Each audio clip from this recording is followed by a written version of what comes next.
Hello everyone, welcome to Snehal's Horizon. आज मी तुम्हा सगळ्यांना घेऊन चालले आहे कॅलिफोर्नियामधल्या डिझनीलँडला. कॅलिफोर्निया डिझनीलँड जगातलं पहिलं डिझनी थीम पार्क, जे 1955 मध्ये सुरू झालं आणि आजही इथे जादू, परीकथांची दुनिया आणि खूप सारे थ्रिलिंग राईड्स पाहायला मिळतात. मेन डिझनीलँड पर्यंत पोहोचायला आपल्याला कारने जावं लागतं. ही जागा म्हणजे डिझनीलँड रिसॉर्ट, ज्यामध्ये थीम पार्क आणि ॲडव्हेंचर पार्क दोन्ही आहेत. आणि आता आज आपण चाललो आहोत मजेदार अशा थीम पार्कमध्ये. जसा एंट्रन्स क्रॉस केला तसं समोर दिसतं एक चार्मिंग डिझनीलँड स्ट्रीट, जिथे प्रत्येक कोपरा काहीतरी खास सांगतो. कलरफुल शॉप्स, यमी ट्रीट्स आणि समोर तेच प्रसिद्ध आयकॉनिक डिझनी कॅसल. चला सुरू करूया डिझनीलँड मधल्या राईड्सला. इथे प्रत्येक राईड अशी वेगळी, एक्साइटिंग आणि थोडी थ्रिलिंग सुद्धा आहे. डिझनीलँड मध्ये वेगवेगळे असे वंडरलँड्स आहेत आणि सगळ्यात आधी गेलो ते म्हणजे टुमॉरोलँड मध्ये, जे आहे फ्युचरिस्टिक आणि सुपर एक्साइटिंग. पहिली राईड आहे ॲस्ट्रो ऑर्बिटर.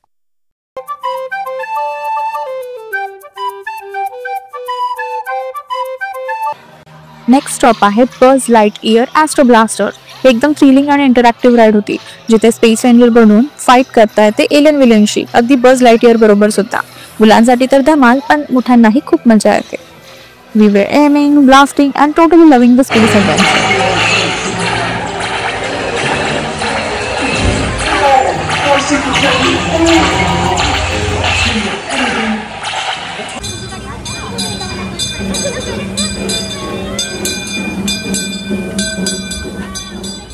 डिझनीलँडचा एक खास अनुभव म्हणजे डिझनीलँड रेल रोड. ही एक सुंदर विंटेज ट्रेन आहे, जी संपूर्ण थीम पार्कला फेरी मारते. वाटेत येतात टनल्स, एक्साइटिंग सीन्स आणि वेगवेगळे थीम्स, जसं की डायनासॉरचा प्री हिस्टॉरिक जंगल, वेस्टर्न टाउन आणि मिस्टरीज केव्स सुद्धा.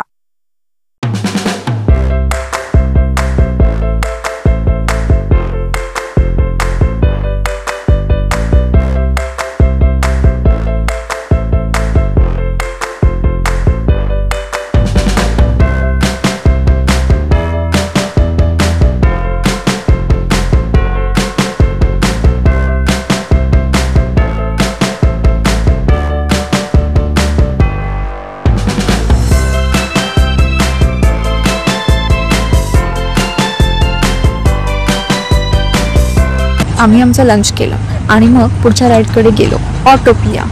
आम्ही लाइटनिंग पास वापरला होता, त्यामुळे एंट्री मिळवणं सोपं आणि वेळ सुद्धा वाचला. तिथून पुढे आम्ही फॅन्टसी लँडमध्ये गेलो. इथे खास करून छोट्या मुलांसाठी असे भन्नाट ऑप्शन्स आहेत बरं का.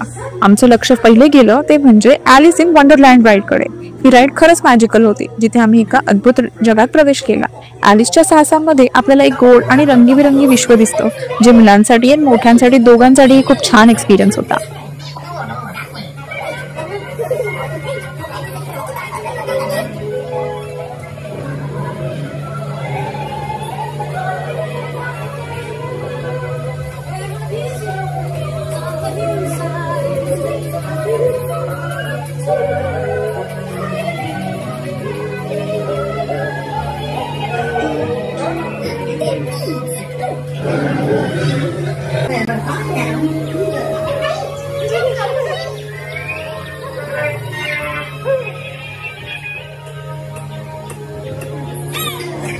Good try.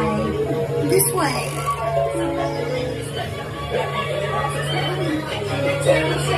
Because we know safety will in fact of safety fit. Give me your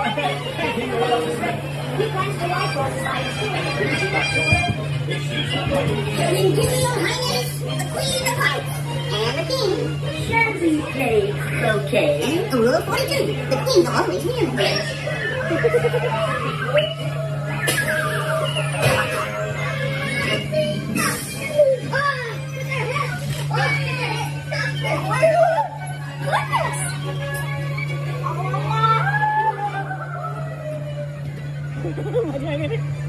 ही एक एकदम खास राईड आहे.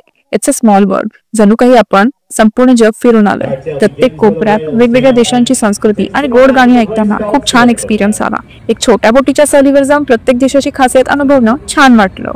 मोठी राईड होती, सो काही क्लिप्स मी ऍड केले आहेत तुमच्यासाठी. If you look closely, you can see their diamond mine, and if you listen closely, you can hear Snow White whistle while through it. On the other side of the canal, Cinderella made a wish to go to the ball, even though Lady Tremaine, Anastasia, and Brizella left her at home. but with the help of the fairy godmother, Cinderella was able. Just beyond Toad Hall, venturing into the unknown is the icy kingdom of Arendelle, where the sisters Anna and Elsa discovered something more powerful than Elsa's ice magic. An act of true love. Underneath the mighty, majestic Matterhorn Mountain is the humble alpine village of Geppetto the Woodcarver, where he wished upon a star for his puppet Pinocchio to become a real boy. The blue fairy granted that wish, and Pinocchio let his conscience it's a small world ride पूर्ण करूस तर आमची Disney parade miss झाली. पण Disney परेडच्या 2 वेळा असतात, 2:15 आणि 2:45. So आम्ही पटकन चांगली जागा पकडली, तिथेच आरामात बसून स्नॅक्स खाल्ले आणि मग सुरुवात झाली डिझनीच्या जादुई परेडची. सगळे कॅरेक्टर्स एकत्र आले होते. मिकी, मिनी, गुफी, एल्सा आणि बरेच जण. खरंच हा एक अनफॉरगेटेबल एक्सपिरियन्स झाला आमच्यासाठी.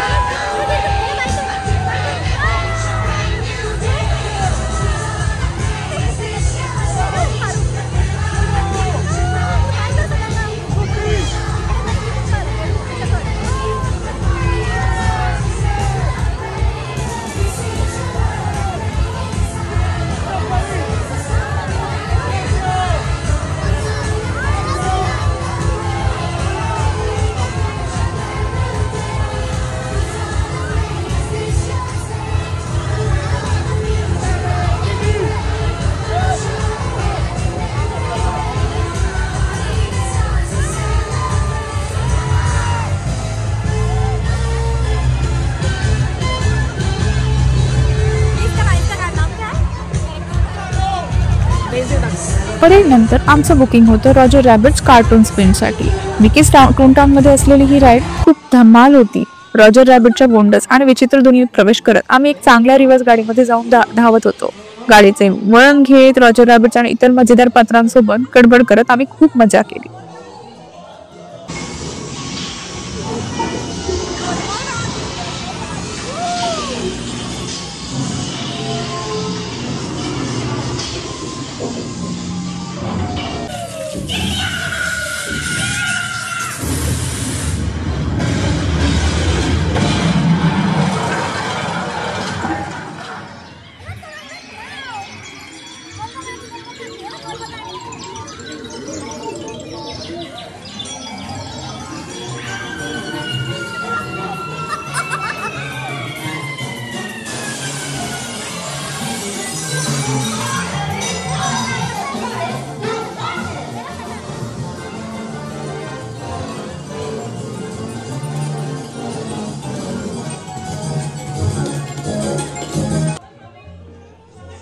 डिझनीमध्ये वेळ कसा चालला समजतच नव्हतं.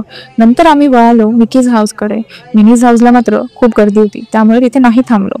पण मिकीज हाऊसमध्ये आम्हाला मिकीचं खास असं जग पाहायला मिळालं. आम्ही मिकीचं लहानचं जादुई घर पाहिलं आणि एक खरंच छान अनुभव घेतला. आणि मग शेवटी आम्हाला मिकी भेटला. त्याची हसरी, गोड ओळख आणि डिझनीलँडचं इथे प्रत्येक क्षणाचा अनुभव अजून खास झाला. आणि मिकीच्या सोबतचा फोटो काढण्याचा आनंद काही वेगळाच होता.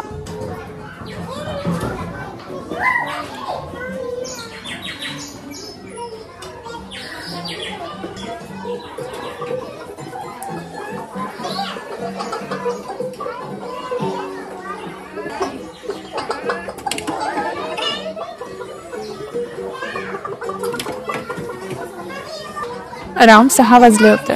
आता आम्ही परत फॅन्टसी लँडमध्ये गेलो. 20 मिनिट्सच्या वेट टाइम नंतर आमचा नंबर लागला मॅटी पार्टी राईड मध्ये. ही राईड खरंच मजेशीर आणि गोंडस होती. रंगीबिरंगी चहा कपामध्ये फिरत आम्ही सर्कलमध्ये फिरत होतो. एक छोटासा व्हील स्पिन करत होतो. माझ्या छोट्या मुलीने सगळ्यात जास्त ही राईड एन्जॉय केली. Dumbo the flying elephant ride खरंच एक छान अनुभव होता. थोडी गर्दी होती, पण राईड घेतल्यावर त्याची मजा नक्कीच वेट करण्यासारखी होती.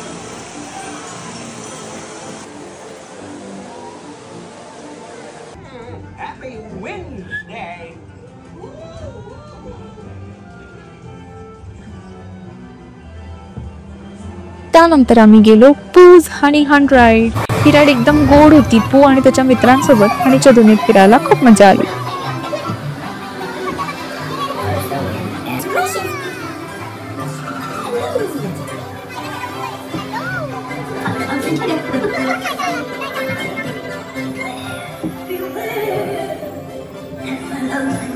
आमची शेवटची राईड होती मेरी गो राऊंड. आणि त्यावर बसताना मला ताबडतोब माझ्या होम टाउन मध्ये असलेल्या सिद्धार्थ गार्डनच्या राईडची आठवण झाली. डिझनीलँडच्या घोड्यावर फिरताना त्या गोड आठवणी पुन्हा जाग्या झाल्या. आम्ही शेवटी डिझनीलँड मधून निघालो. पार्क रात्री 12 वाजेपर्यंत ओपन असतं. काही राईड्स आम्ही कॅप्चर करू शकलो, काही राईड्स नाही करू शकलो कारण एज लिमिट आणि टाईममुळे नाही करता आलं. आणि आम्ही आमच्या मनात सुंदर आठवणी घेऊन निघालो. त्या जादुई राईड्स, रंगीबिरंगी परेड्स आणि मिकीच्या हसऱ्या चेहऱ्याने आमच्या दिवसाला खास बनवलं. हा आयुष्यातील एक अविस्मरणीय आठवण म्हणून नक्की राहील. तुम्हाला माझा हा व्हिडिओ कसा वाटला नक्की कळवा. थँक्यू. बाय.